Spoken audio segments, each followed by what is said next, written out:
up there, and here you can see what happens when you throw a peanut M&M at a large glob of water that's being held together by surface tension. You have a new snack. This is a cherry blossom that Naoko brought up that is actually, I believe, salted, right, and edible, and so it looks really beautiful there in that water. And Naoko redirecting the path and making multiple targets now for her water capture.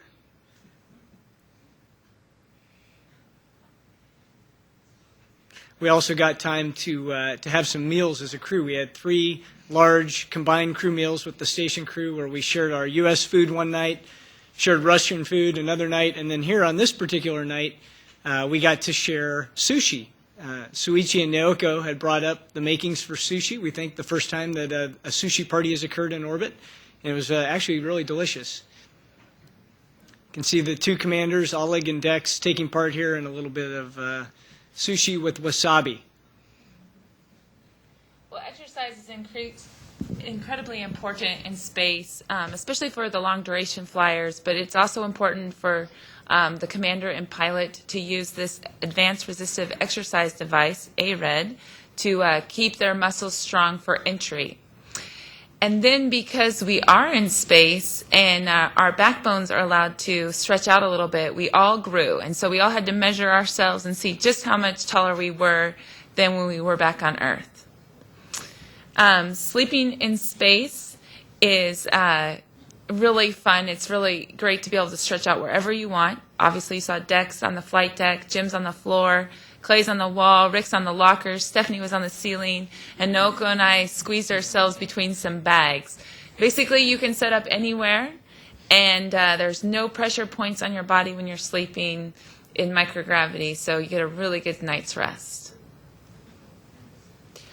One of our favorite pastimes was looking out of the cupola. The cupola was brought out by STS-130 back in February. And here we are crossing the Gulf states at night. So you can see highways, cities, all these different lights. And then you see sunrise on our vehicle while the Earth is still in night. And then eventually we are going to come up over Ireland. So, you know, we're orbiting very fast. We go across 5 miles every second. It's very incredible. This other pass is going to bring us over where we will eventually land, which is Florida. So you can see Florida there below the tail. Then comes the Bahamas, see those really beautiful blues. And then we go over Haiti. And these are lightning storms that are dancing across Australia and night lights. You can kind of see the glow, the gray glow of the atmosphere. Then eventually you'll see the green of the Aurora Australis.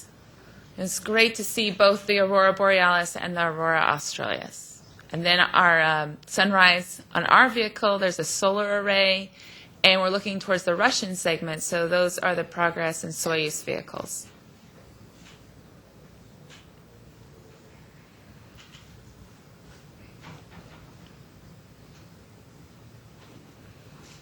And our transfer work continues. This is a shot of Naoko moving a rack called the Window Observation Facility.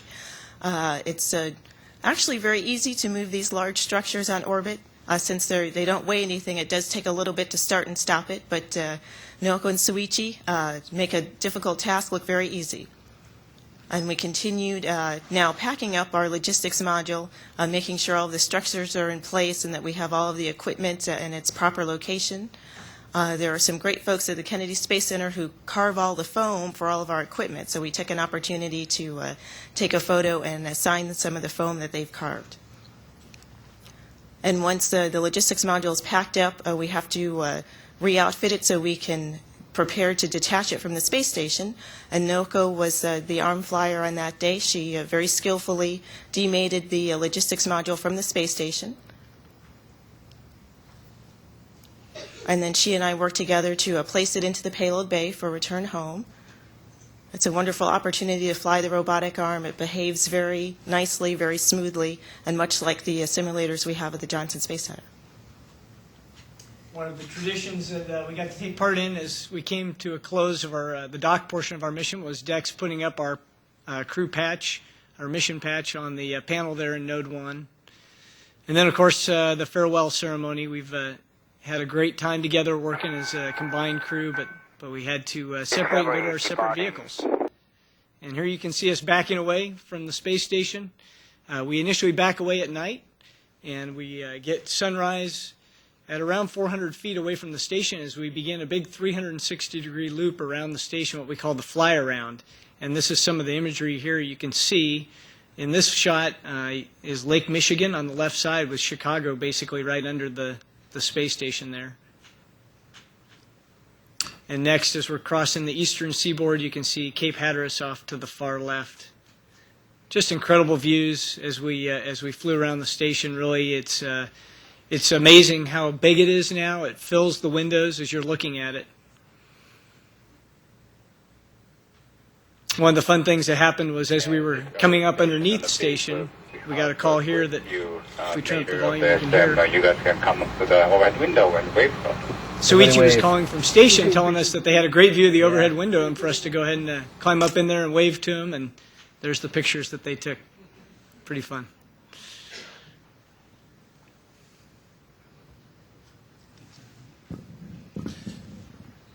I think it's me. I think our spacewalks are done, obviously. The mission is complete. It's time to get the vehicle ready for reentry. So one of the first things we'll do is we'll close the payload bay doors, we'll set up our seats, and we'll get inside our orange launch and entry suits.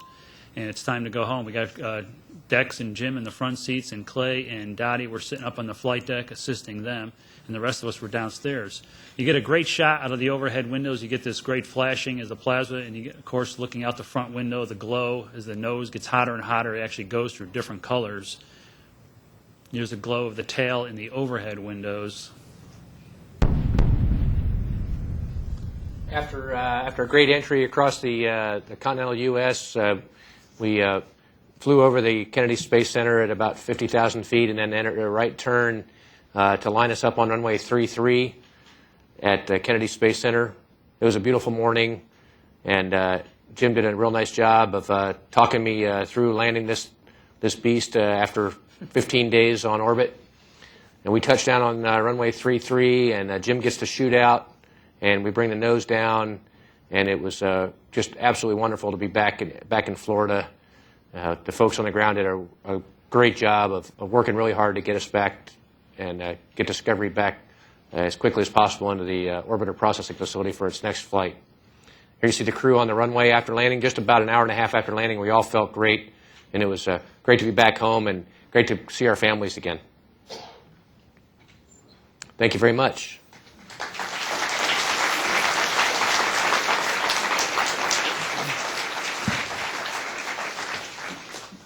I think we've got time for some questions and answers, and I think there's going to be some microphones passed around, and so we'll take questions and we'll see if we can come up with some answers for you.